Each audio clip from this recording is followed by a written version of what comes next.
وَلَقَدْ يَسَّرْنَا الْقُرْآنَ لِلذِّكْرِ فَهَلْ مِن مُدَّكِرٍ۔ قرآن نے قرآن کی تعریف کیسے کی ہے، اس کا مقام کس طرح بنایا ہے، بیان کیا ہے۔ فرمایا وَأَنزَلْنَا إِلَيْكَ الْكِتَابَ بِالْحَقِّ مُصَدِّقًا لِمَا بَيْنَ يَدَيْهِ مِنَ الْكِتَابِ وَمُهَيْمِنًا عَلَيْهِ فَاحْكُم بَيْنَهُم بِمَا أَنزَلَ اللَّهُ۔ اے نبی محترم صلی اللہ علیہ وسلم، ہم نے آپ پر حق کے ساتھ کتاب نازل کی ہے، آپ کی طرف بھیجی ہے، اور یہ کتاب مصدقاً تصدیق کرنے والی ہے، لما بین یدئی جو آپ کے سامنے، بین یدئی میں نے کہا نا، یدن دو ہاتھ، بین یدئی دونوں ہاتھوں کے سامنے، یہ جو میرے سامنے ہے تو وہ سارا کچھ سامنے ہے نا، انجیل بھی سامنے ہے، تورات بھی سامنے ہے، تو قرآن اس کی تصدیق کر رہا ہے۔ اور ایک بڑی بات فرما دی، وَمُهَيْمِنًا، اور نگہبان ہے۔ اس مہیمنن کا میں ترجمہ اور تھوڑی سی تفسیر بعد میں بیان کرتا ہوں، عرض کرتا ہوں، پہلے یہ چیزیں بیان ہو جائیں۔ تو قرآن کریم کی تعریف بیان کر رہا ہے، اور ایسی یہ ایک بات اور بھی پہلے پچھلی چیزوں میں، یعنی یہاں پہ یہ جو آیت نمبر 48 ہے، اس میں 5 اوصاف بیان کیے ہیں کہ 5 نے 3 اوصاف بیان کیے ہیں قرآن کے۔ پہلی بات یہ ہے، وَأَنزَلْنَا إِلَيْكَ الْكِتَابَ بِالْحَقِّ، یہ کتاب برحق ہے، اس کتاب میں لفظ حق ہے، اس کا حرف بلکہ حروف پر جو اعراب ہیں، جو نقطے ہیں، جو زیر و زبر ہیں، وہ سب محفوظ اور حق ہیں، کہیں کوئی غلطی نہیں ہے اور کہیں کوئی گنجائش نہیں تبدیلی کی۔ اور دوسری بات یہ بیان فرمائی ہے، مصدقا لما بین یدیہ، اور وہ جو پہلی کتاب ہے، بین یدیہ من الکتاب، پہلی کتاب کی تصدیق کرنے والی، یہ تعریف کی۔ 2 باتیں ہو گئی۔ تیسری بات فرمائی، وَمُهَيْمِنًا عَلَيْهِ، نگہبان ہے، حاکم بھی ہے، شاہد بھی ہے، امین بھی ہے، نگہبان بھی ہے۔ 3 اوصاف بیان کرنے کے بعد پھر احکام بیان کیے کہ اس نے کرنا کیا ہے، اس کتاب میں کس بات کے کرنے کا حکم نبی کریم صلی اللہ علیہ وسلم کو ملا ہے۔ پہلی بات، پہلا حکم، فَاحْكُم بَيْنَهُم بِمَا أَنزَلَ اللَّهُ، ان کے درمیان، اس مخلوق خدا کے درمیان، ان افراد، اس قوم کے درمیان جو فیصلے کرنے ہیں، وہ اللہ کی کتاب کے ساتھ فیصلے کرنے ہیں۔ اور جب فیصلہ کرنا ہے، پھر نہیں دیکھنا میرے سامنے رشتہ دار ہے، میرے سامنے میری پارٹی کا آدمی ہے، میرے سامنے میرے قبیلے کا ہے، یہ اسٹیبلشمنٹ کا بندہ ہے، یہ حکومت کا بندہ ہے، یہ سرکار کا بندہ ہے، یہ غیر سرکاری، یہ نہیں باتیں دیکھنی۔ قانون سب کے لیے برابر ہے، اور نبی کریم صلی اللہ علیہ وسلم کے عدل نے تو ایسی مثالیں قائم کی ہیں کہ دنیا میں وہ رہنما ہیں.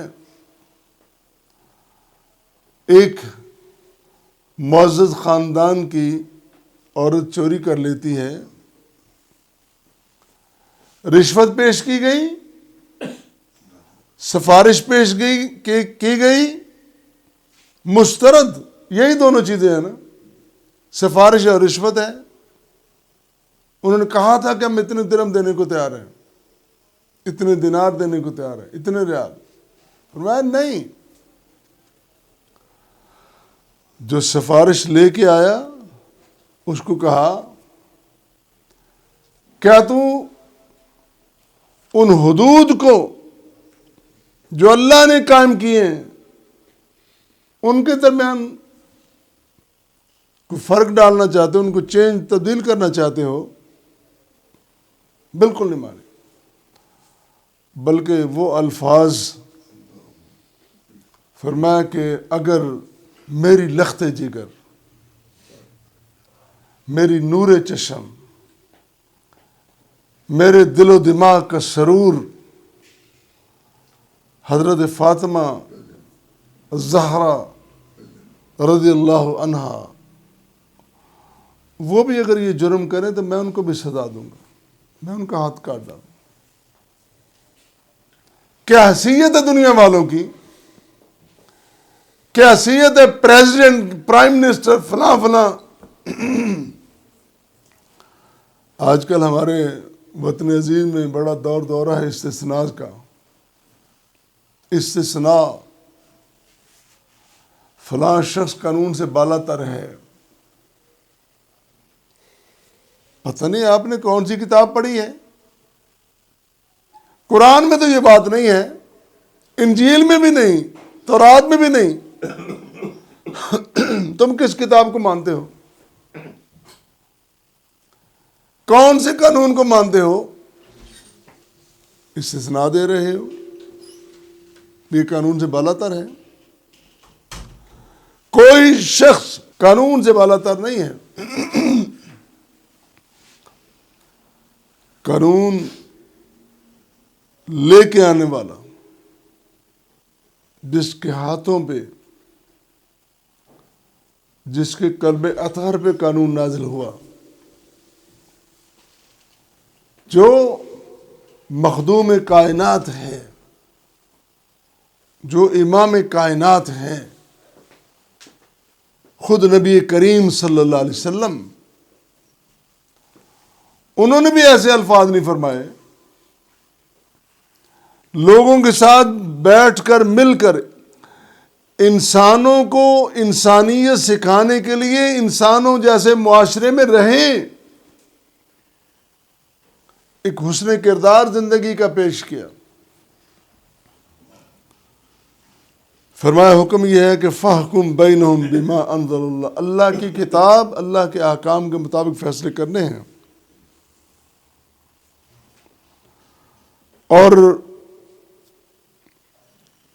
پھر دوسری بات جو ہے وہ یہ ہے وَلَا تَتَّبِعْ أَهْوَاءَهُمْ أَمَّا جَاءَكَ مِنَ الْحَقِّ. اللہ نے جو حق نازل کیا ہے اس سے گریز کر کے، اس کو نظر انداز کر کے، لوگوں کی خواہشات کے مطابق. میں نے پہلے عرض کیا تھا نا کہ جدید اسکالرز ہیں وہ ایسے ویسے نکات نکال کے لاتے ہیں جو پبلک پسند کرے. کل میں ایک جگہ گیا، ایک خطیب کی بات ہو رہی تھی. میں نے رائے دی کہ خطیب ایسا نہیں ہونا چاہیے کہ جو ٹک ٹاکروں کی طرح، مشخروں کی طرح لوگوں کو متاثر کرے. ایک بولا کہتا جی ان کے آنے سے مجمع بڑا اکٹھا ہو جاتا ہے. قرآن کا یہ تقاضا ہے کہ مجمع اکٹھے کرو. قرآن کا یہ تقاضا ہے کہ ساری مخلوق ہی پیچھے لگا لو. قرآن نے نبی کریم صلی اللہ علیہ وسلم کو فرمایا آپ نے اپنی زبان اقدس سے بیان کرنا ہے ان کو کھینچ کر ہانک کر نہیں لانا. ما انت علیہم بمسیطر. ہم نے قانون والا، دروغہ، تھانے دار، ایس پی، افسر نہیں بنایا. ہم نے تو آپ کو ہادی بنایا ہے. ہادی، ہدایت دینے والا. آپ کو نبی اور پیغمبر بنایا ہے. پیغامبر، پیغام پہنچانا ہے. نبی، خبر دینی ہے. آپ نے صرف خبر دینی ہے. نبیوں کا کام خبر دینا، اور علماء کہیں کہ نہیں ہمارا کام ہے متاثر کرنا، لوگ زیادہ سے زیادہ ساتھ میں لائیں. وہ ٹک ٹاکر جس طرح کرتے ہیں، وہ اپنی تصویریں لگا رہے ہیں کہ اب وہ غسل کرنے جا رہے ہیں، اب وہ بال صحیح کر رہے ہیں، اب وہ کپڑے پہن رہے ہیں، اب وہ خوشبو لگا رہے ہیں، وہ ساری باتیں نجی زندگی لوگوں کے سامنے لا رہے ہیں. اور اسی طرح علماء بھی معاشرے کا حصہ ہیں. وہ بھی کہتے ہیں کہ ہمیں بھی ایسے ہی ہونا چاہیے، زیادہ سے زیادہ لوگ اکٹھے ہوں. تصور ہی بدل ڈالا. فرمایا وَلَا تَتَّبِعْ أَهْوَاءَهُمْ. لوگوں کے پیچھے نہیں لگنا. اللہ نے رسول کریم صلی اللہ علیہ وسلم کو فرمایا کہ لوگوں کے پیچھے نہیں لگنا. اگر آپ ان لوگوں کے پیچھے لگیں گے، ان کی خواہشات کے مطابق چلیں گے، تو ان کو متاثر نہیں کر سکتے آپ. لوگ تو کبھی کسی پہ متفق ہوتے ہی نہیں ہیں. لوگ تو ایسے ہوتے ہیں، ایک پروگرام میں آئے ہیں، گھر والوں نے بہترین انتظامات کیے ہیں، بہترین کھانے، ڈشز، دسترخوان سج گئے. تو کھانے والے مختلف ہیں. وہ کہیں گے بہت اچھا کھانا ہے، لیکن اگر فلاں جو ہے نا پکانے والا وہ ہوتا تو کمال کا ذائقہ تھا. یہ بہت اچھے ہیں، چاول بہت اچھے ہیں، لیکن وہ نہیں ہیں، اس طرح ہونے چاہیے تھے. اب مہنگائی بڑی ہے، غریب آدمی نے چکن بنایا، کہتے ہیں یار یہ چکن کا بنایا، مٹن ہونا چاہیے تھا، بیف ہونا چاہیے تھا، فش ہونی چاہیے.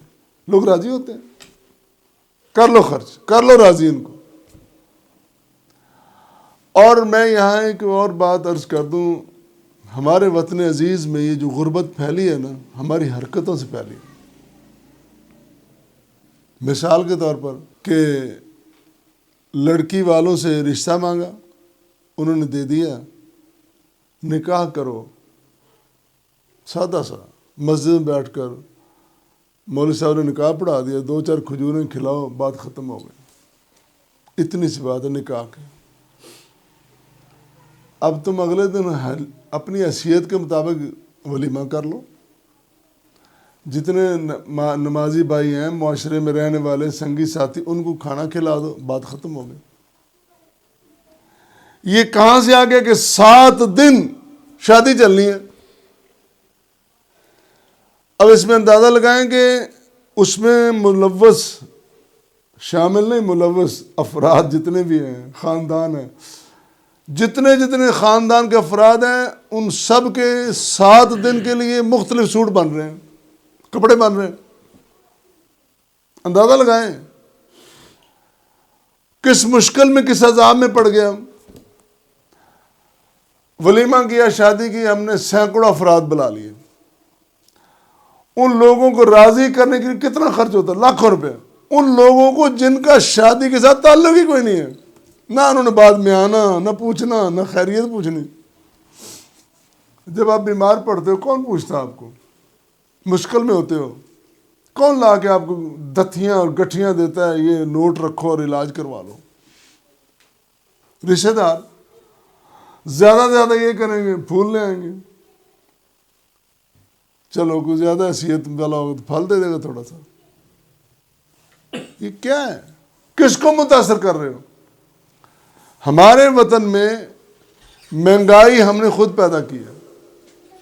یہ حکومتوں کی بات چھوڑیں، یہ پبلک، ہم نے خود اپنے آپ کو مشکل میں ڈالا ہے. اللہ تعالیٰ اپنے پیارے پیغمبر جناب محمد کریم صلی اللہ علیہ وسلم کو فرما رہے ہیں، اور یہ فرمان لوگوں کے لیے ہے۔ لوگوں لا تتبع اہواہم، لوگوں کی خواہشات کے پیچھے نہ لگو، من میں فیصلہ کرو اور کر گزرو۔ اللہ اللہ، کتنی بڑی اور پیاری بات کہہ دی۔ اور تیسرا حکم یہ ہے، لِكُلٍّ جَعَلْنَا مِنْكُمْ شِرْعَةً وَمِنْهَاجًا،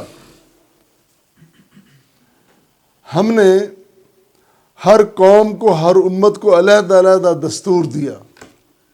دین ایک ہی چلا رہا ہے، آدم علیہ السلام سے لے کر دین ایک ہی ہے۔ وہ کیا ہے؟ لا الہ الا اللہ، یہ اصل دین، لا الہ الا اللہ۔ اور آگے جہاں نبیوں کا ذکر آتا ہے وہ ہے شریعت۔ شریعتیں مختلف ہیں، اس میں تبدیلی آتی رہی، لیکن یہ بھی آخری نبی کے آنے کے بعد یہ بھی بات مکمل ہو گئی۔ اب نہیں، اب یہی دین، یہی شریعت ہے۔ سنا ہے کہ طاقتور شخص اپنی طاقتور قوم اور اپنی طاقت کے ذریعے ایک متفقہ اور مشترکہ دین لا رہا ہے، اس کو دین ابراہیم کہتے ہیں، اور کچھ مسلم ممالک اس میں شامل بھی ہو رہے ہیں،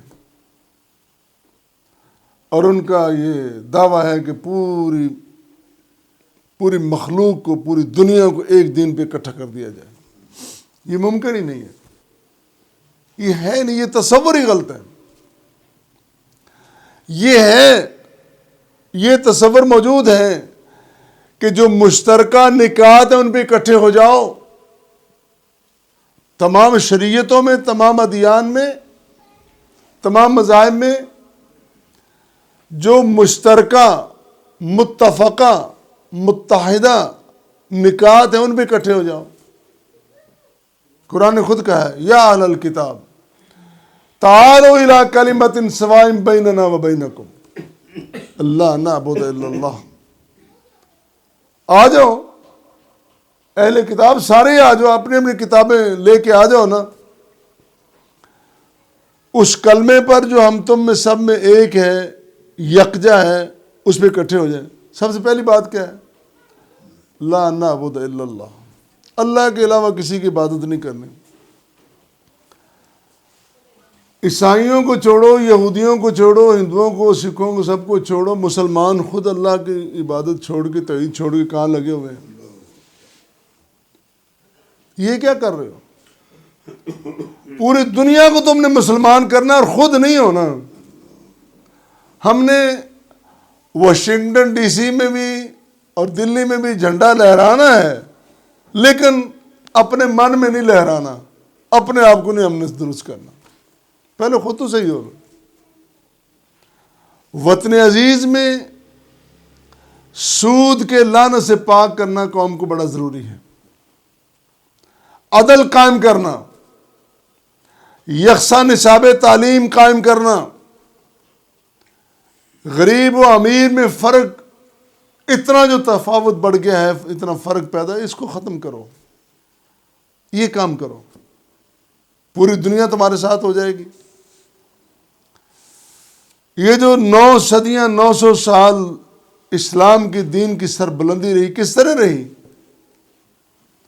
مسلمان حکمران جہاں جاتے تھے اپنا کردار پیش کرتے تھے،